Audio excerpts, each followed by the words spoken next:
Not for the first time in the Queen's long reign, all eyes will be on the Buckingham Palace balcony at lunchtime today as the Trooping the Colour ceremony makes way for the ear-splitting roar of an RAF. Over the years, this tableau has offered an engrossing glimpse of who's in and who's out, as once familiar figures were shuffled to the margins of royal life. This time, however, the spectacle is set to be rivaled by another event, with far more riding on the outcome, for it will afford us the fascinating sight of Prince Harry and Meghan publicly reuniting with other members of the royal family for the first time since their frosty departure from Britain more than 2 years ago. It should also offer a view of their children, Archie, 3, and daughter Lilibet, 1 on Saturday, who is set to meet her great-grandmother for the first time. Although her grandson and his children are excluded from the pageantry of the palace gathering, the Queen has insisted they receive the same courtesies being extended to wider members of the royal family. They will join the Duchess of Cambridge and her 3 children,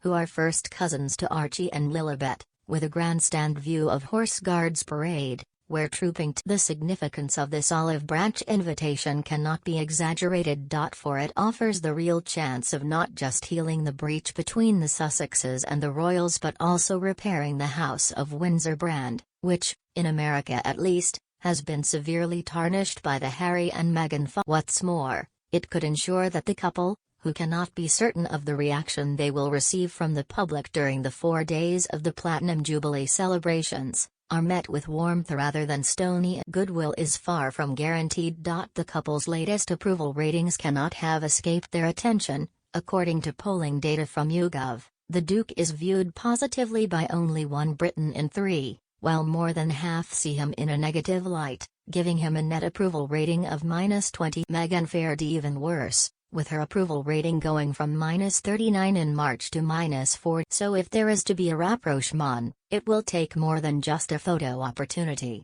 However, with their accusations of racism, claims of cold indifference by both family members and staff, and the memory of the Oprah Winfrey interview still strong, trust in the Duke and Duchess remains in short supply. But the Queen is determined that the Jubilee should be a time to set aside differences and unite both the country and her family, hence her offer of ringside seats for Harry. Baby Lilibet's role may be crucial. When the couple announced they were giving their daughter the name Lilibet, the Queen's family nickname, it was seen as a presumptuous choice for a baby who, although 8th in line to the throne, would grow up on the other side of the world. Speaking with an American, courtiers saw it as an impertinent, somewhat cynical exercise to secure the Sussexes' long-term future as royal family members. Some wondered if they had even asked the Queen's permission. But time is a great healer, and I know the Queen, 96, is anxious to meet her 11th although such a meeting could be today, it may be delayed until Lilibet's birthday on. If so,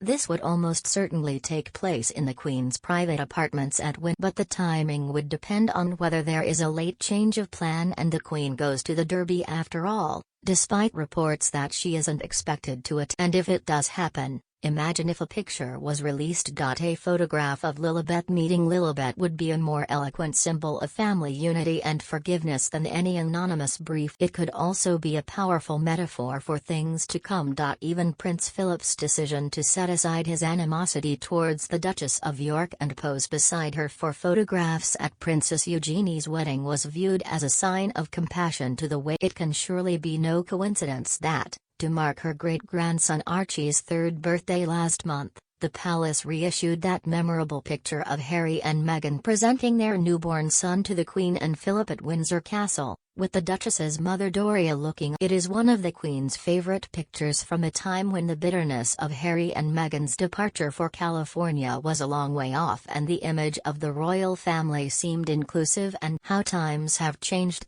With their TV interviews, the couple have painted the royals as remote, uncaring, and all the same, other family members, including Prince Charles, support the Queen's magnanimous gesture towards the Sussexes, Although there are nerves among royal household figures, these concerns are focused on what is going on with Harry's intimate and heartfelt memoir. It was originally said to be appearing this autumn, but there is no sign of it in any list of pre-publication book. Aides don't know if the manuscript has been sent to publishers or is still being worked on by the prince and his ghostwriter. The influential commentator and author Tina Brown has suggested that the palace take steps to persuade the prince to somebody needs to go to Harry and try saying, "We're going to give you a check for whatever fee you've negotiated for the book, and, in return, we ask that you don't do it." In view of the fact that Harry reportedly secured a £16 million advance for the book, that might be beyond even deep royal pocket. But at the very least, they might be able to encourage him to soften its content. Aides are also looking into reports that Harry and Meghan may be tempted to return to the royal fold if their media careers turn out to be less enduring than they have. Their deals with under-pressure streaming giant Netflix no longer seem quite so promising, while the arrangement with Spotify is yet to materialize. For now, there is no doubt that the couple are on probation during their 4-day stay. What nobody knows is how, whatever the generosity being shown by the Queen,